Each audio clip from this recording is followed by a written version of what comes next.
Antique जो कि राजस्थान में बहुत बनाया जाता है और लोग बहुत चाव से खाते हैं। पहले बहुत बड़े परिवार होते थे। एक ही परिवार में 5-5 6-6 औरतें होती थी, बहुत सारे बच्चे होते थे। सबके लिए मिलकर के वो औरतें आराम से बैठ करके और घंटों इसे उखड़ में और मूसली से कूट करके बाजरे का खिचड़ा तैयार किया जाता है। आजकल लोगों के पास ना तो इतनी बड़ी फैमिली है और ना ही इतना टाइम है कि वो घंटों इसे बैठ करके कूटें और बनाएं। तो मैं बाजरे के खिचड़े को बनाने का थोड़ा सा तरीका हम सिंपल कर देंगे। तो आप मेरा ये तरीका देखिएगा और इस तरीके से बना के देखिएगा। बहुत अच्छा बाजरे का खिचड़ा हमारा बनेगा।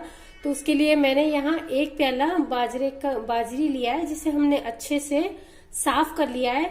और अब हम इसे 5 मिनट के लिए पानी में भिगो के रख देंगे और उसके बाद अच्छे से धो के हम इसे एक जाली में निकाल लेंगे। कोई भी बड़ा बर्तन लेंगे और उसमें पानी डाल के हम इसे अच्छे से सिर्फ 5 मिनट के लिए भिगो के रख देंगे। उसके बाद जो ये ऊपर बाजरा तैर के जो हमारा आया है, इसे हम हटा देंगे, क्योंकि ये छोटा छोटा और पोला बाजरा होता है। तो ये हम निकाल देंगे और जो हमारा अच्छा नीचे का मोटा बाजरा होगा उसे हम एक जाली में निकाल लेंगे। तो हम इसे 5 मिनट के लिए भीगने देते हैं। 5 मिनट हो गई हमें हमारे बाजरे को भिगोए हुए। अगर आपके पास टाइम ना हो और आप भिगो के ना रखना चाहें तो हम इसे डायरेक्ट इमाम दस्ते में डाल के और आधा गिलास पानी डाल करके भी हम इसे कूट सकते हैं। तो अगर हम पहले इसे धो लेते हैं एक बार, तो जो खराब बाजरा जो साफ करने में थोड़ा रह जाता है वो क्या धोने में निकल जाता है। तो ये जो ऊपर हमारा बाजरा निकला है, इसे हम इस तरह से निकाल देंगे और ये बाकी के बचे हुए बाजरे को हम एक बार और साफ पानी से धो के और एक छलनी में निकाल लेंगे, ताकि उसका एक्स्ट्रा पानी निकल जाए।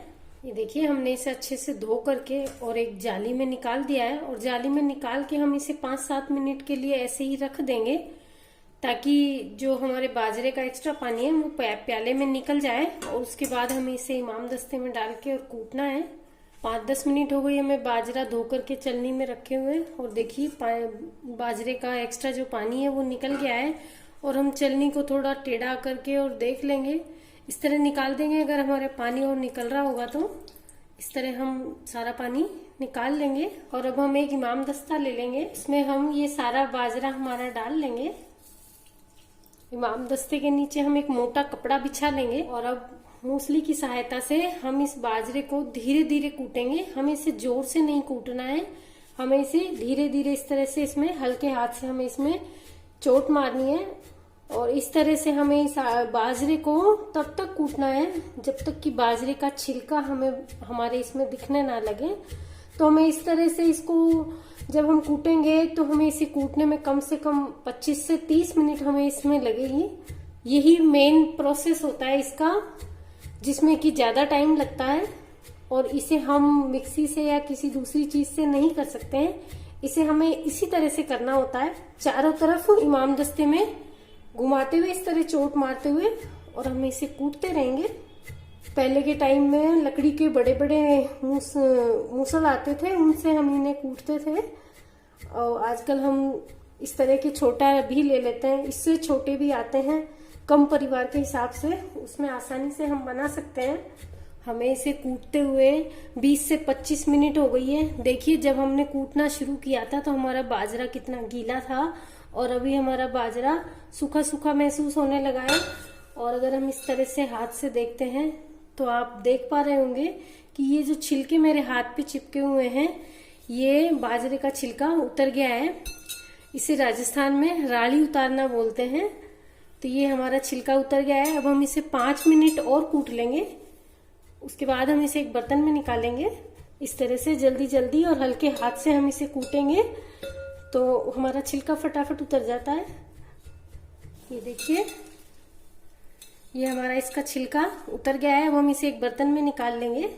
इसके लिए हम कोई भी चौड़ा थाली, प्लेट या परात, चौड़ा बर्तन लेंगे हम, और सारा बाजरा हम इसमें निकाल लेंगे और इस तरह से हम इसे थोड़ा हाथ से मसल लेंगे।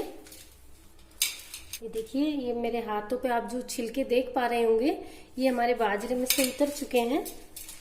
अब हम इसमें से आधा एक प्लेट में निकाल लेंगे, क्योंकि एक बार में हमें इसको फटकने में दिक्कत होगी, तो हम आधा हमने साइड में निकाल दिया और आधे को मैं आपको इसका छिलका निकाल के बताती हूँ कि हमें छिलका कैसे निकालना है। इस तरह से देखिए, इस तरह से ये हमारे छिलका सारा बाहर निकल जाएगा। इस तरह से हम सारे बाजरे का छिलका निकाल देंगे। हमने बाजरे को कूट करके और उसका छिलका अलग निकाल दिया है। देखिए कितना सारा बाजरे में से हमारे छिलका निकला है, जिसे कि राजस्थान में राली बोला जाता है। इसे हम अलग हटा देंगे, ये अब हमारे किसी काम की नहीं है। और ये हमारा बाजरा देखिए फूल के डबल भी हो गया है। जब हमने लिया था तो हमारा थोड़ा आधा कटोरा था और अभी भरा हुआ है, तो बाजरा हमारा फूल भी गया है भिगोने और कूटने से। और बाजरे का रंग देखिए कितना चेंज हो गया है। अब हम इसे दो तरीके से बना सकते हैं, चाहे तो हम इसे इमाम दस्ते में वापस से डाल करके और बारीक कूट लें। मैं यहाँ हमारा काम थोड़ा हल्का कर देती हूँ, मैं इसे इमाम दस्ते में नहीं कूटूंगी। हम इसे मिक्सी में जार में डाल के दरदरा पीसेंगे और फटाफट हमारा ये खिचड़ी के लिए हमारा मिक्सचर तैयार हो जाएगा बाजरे का दरदरा। जब हम बाजरा जार में डाल के पीसेंगे तो हम साथ में ये तिल भी पीस लेंगे। तिल मैंने यहाँ 2 छोटी चम्मच या 1 टेबल स्पून हमने तिल लिए हैं, इन्हें भी हम बाजरे के साथ पीस लेंगे, तो इससे खिचड़े का टेस्ट बहुत अच्छा आएगा। अब हम एक कुकर लेंगे और कुकर में हम 1 से 1.5 लीटर पानी डाल लेंगे। ये मैंने 1 लोटा भर के पानी डाला।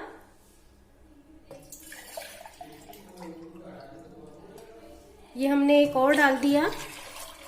इस तरह से हमारा ये 1.5 या 1.25 लीटर हमारा पानी हो गया है। अब हम इसे गैस पे गर्म होने के लिए रख देंगे। अब हम या तो बड़ा जार ले लेंगे या छोटा जार ले लेंगे। अगर हम छोटे में पीस रहे हैं तो हम थोड़ा थोड़ा बाजरा डालते हुए और इसे हम दरदरा पीस लेंगे इस तरह से। और ये तिल भी हम इसी में डाल देंगे इस तरह से। अगर हम इमाम दस्ते में डाल के इसे बारीक इस तरह का दरदरा हम इसे कूटते तो हमें बहुत ज्यादा टाइम लगता। और जार में हमने इसे थोड़ी देर में 1 मिनट में देखिए हमने हमारा तैयार कर लिया है। इसी तरह हम सारा बाजरा पीस लेंगे हमारा। ये देखिए हमने सारा बाजरा हमारा दरदरा पीस लिया है। ये बाजरा हमारा तैयार हो गया है खिचड़े के लिए। और पानी भी हमारा हल्का गुनगुना हो गया है। अगर हम तेज उबलते पानी में दलिए को हमारे को डालते हैं बाजरे के को, तो गिठाने बन जाती हैं, गुठलियां बन जाती हैं। तो इसलिए हम हल्के गुनगुने पानी में ही इसे अब हम हमारे खिचड़े को पानी में डालेंगे। साथ ही मैंने यहाँ 1-2 टेबल स्पून मिक्स दाल ली है, जिसमें हमने चौला की दाल थोड़ी ज्यादा ली है। अगर हमारे पास चौला की दाल ना हो और घर में चौला हो तो उन्हें हम उखली में डाल के थोड़ा दरदरा उन्हें फोड़ लेंगे और फिर हम दाल में डाल सकते हैं। तो यहाँ मैंने 2-3 तरह की दालें ली हैं। चौला की दाल हमने 2 छोटी चम्मच ली है और बाकी दालें भी हमने 2 छोटी चम्मच ली है। पहले हम दाल डालेंगे, उसके बाद में हम हमारा ये बाजरे का आटा डालेंगे उसमें। पानी में देखिए हमारे आवाज आने लगी है। थोड़ी ही देर में हमारा पानी उबल जाएगा तो हम गैस को बिल्कुल कम कर देंगे और सबसे पहले हम इसमें ये दाल डालेंगे। गैस की फ्लेम को हम बिल्कुल लो कर देंगे और एक चम्मच की मदद से थोड़ा थोड़ा करके हम इसमें ये जो हमने बाजरे का दलिया तैयार किया है ये डालेंगे और दूसरी चम्मच से हम इसे साथ साथ हिलाते जाएंगे। हम इसे फैलाते हुए डालेंगे ताकि हमारे दलिये की इसमें गिठाने ना बने। इस तरह से हम थोड़ा थोड़ा डालते जाएंगे और हिलाते जाएंगे। इस तरह से हम सारा दलिया इसमें डाल लेंगे। सारा दलिया हमने इसमें डाल लिया है और अब हम गैस को तेज कर देंगे। इस तरह से हम गैस कम करके और धीरे धीरे डालते हैं तो हमारे दलिये में गिठाने नहीं बनती हैं, नहीं तो इस तरह की गांठें बन जाती हैं दलिये में इस तरह की। तो अगर आप इस काम के लिए किसी दूसरे की मदद भी लेना चाहें तो ले सकते हैं कि वो डालें और आप फटाफट हिलाएं। अभी ये देखिए हमने सिर्फ डाला है तो ये हमारा कितना गाढ़ा हो गया है। इसका मतलब कि हमारे इसमें पानी की और आवश्यकता है। हम गैस को तेज कर देंगे और इसमें हम आधा लोटा पानी और डालेंगे। देखिए हमारा खिचड़ा उछलने लगा है। इसमें हम आधा लोटा पानी और डाल देंगे। अब चाहे तो हम इसे लगातार इसी तरह दाल और हमारे बाजरे के अच्छे से पकने तक हिलाते हुए पका सकते हैं। मैं यहाँ हिलाते हुए नहीं पकाऊंगी, हम इसे बंद करके कुकर और फिर पकाएंगे तो हमारा ये फटाफट पक जाएगा। अब हम इसमें स्वाद अनुसार नमक डाल लेंगे और 1 टेबल स्पून मैं यहाँ तिल का तेल डाल रही हूँ इसमें। अच्छे से इसे मिक्स कर देंगे। देखिए हमारा खिचड़ा इस तरह से उछल रहा है, पक रहा है। अब हमें, अगर हम इसे लगातार इसी तरह चलाते हुए पकाते हैं तो हमें इसे बहुत ध्यान रखना होगा, नहीं तो ये हमारी रसोई में चारों तरफ रंगोली बना देगा, ये इतना उछलेगा। तो मैं यहाँ इसे कुकर में सीटी लगा के बनाऊंगी, तो हम ढक्कन बंद कर देते हैं। हमें इसे 2-3 मिनट हो गई तेज फ्लेम पे पकाते हुए, और अब हम इसकी गैस की फ्लेम को बिल्कुल लो कर देंगे और लो फ्लेम पे हम इसे 7-8 मिनट पकने देंगे। और लो फ्लेम पे हमने इसे 10 से 12 मिनट पकाया है। अब हम गैस बंद कर देंगे और इसका प्रेशर अपने आप कम होने देंगे। जब इसका प्रेशर निकल जाएगा तब हम कुकर का ढक्कन खोल के और हमारे खिचड़े को चेक करेंगे। कुकर का प्रेशर देखिए हमारे अपने आप खत्म हो गया है। अब हम इसे खोल के चेक करेंगे। उससे पहले मैं दोस्तों आपको एक बात और बता देती हूँ कि जब हमने इसे 10 से 12 मिनट के लिए लो फ्लेम पे पकाया, तो हमने हर 2-2 मिनट में कुकर को इस तरह से उठा करके और पूरा नीचे तक इसे हमने अच्छे से चारों तरफ, जैसे हम शेक करते हैं उस तरह से हमने कुकर को 5-6 बार हिला दिया। तो उससे हमारा जो खिचड़ा है वो नीचे तले में लगेगा नहीं। और अब हमारा प्रेशर बिल्कुल खत्म है कुकर का। अब हम इसे खोलेंगे। ये देखिए हमारा बाजरे का खिचड़ा बनके तैयार हो गया है। अभी ये गर्मा गर्म है इसलिए थोड़ा पतला है। जैसे जैसे ये ठंडा हो जाता है वैसे वैसे ये बहुत गाढ़ा हो जाता है। हम इस तरह से जो हमने इसमें दालें डाली थी वो हम दाल चेक कर सकते हैं कि हमारी दाल पकी है या नहीं। बहुत अच्छे से पक गई है और बहुत ही जल्दी देखिए हमारा खिचड़ा बनके तैयार हो गया। यही अगर हम इसे खुला पका रहे होते तो हम इसे कम से कम हमें इसे 30 से 40 मिनट हमको इसे पकाने में लगते। और अब हमारा मात्र 15 मिनट में खिचड़ा बनके तैयार हो गया है, पक गया है। गर्मा गर्म इसे घी और गुड़ के साथ सर्व कीजिए।